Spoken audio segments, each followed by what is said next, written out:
മയക്കുമരുന്നിനെതിരെ പെരുന്നാൾ ദിനത്തിൽ മനുഷ്യച്ചങ്ങല തീർത്ത് കൂട്ടായ്മ. കാക്കാതിരുത്തി, ചളിങ്ങാട്, ചന്ദ്രാപിന്നി, ചിറക്കൽ പള്ളി എന്നിവിടങ്ങളിലാണ് ഈദ് നമസ്കാരത്തിന് ശേഷം മനുഷ്യച്ചങ്ങല തീർത്ത് പ്രതിജ്ഞ ചൊല്ലിയത്. ചിറക്കൽ ജുമാ മസ്ജിദ് പരിസരത്ത് അസിസ്റ്റന്റ് ഖത്തീബ് യൂനുസ് നൊയിമി, ചളിങ്ങാട് ജുമാ മസ്ജിദ് പരിസരത്ത് E T Tyson MLA, Chalingad central Najeeb Excel, Kakkathiruthi Badar പള്ളിക്ക് മുന്നിൽ മഹല്ല പ്രസിഡന്റ് PA അബ്ദുള്ള എന്നിവർ പ്രതിജ്ഞാവാചകം ചൊല്ലിക്കൊടുത്തു.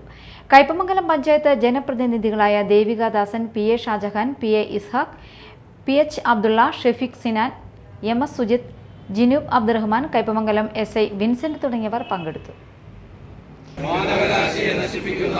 ഭീകര വിപത്തായ ലഹരിയുടെ ഉപയോഗം മനുഷ്യനെ തകർക്കുന്നു എന്ന് ഞാൻ മനസ്സിലാക്കുന്നു. ലഹരിയുടെ ഉപയോഗം കുടുംബ ബന്ധങ്ങളെയും സമൂഹത്തെയും നശിപ്പിക്കുന്നുവെന്നും ഞാൻ തിരിച്ചറിയുന്നു. ഞാനും എൻ്റെ കുടുംബവും കൂട്ടുകാരും ലഹരിയുടെ വലയിൽ പെട്ടുപോകില്ല.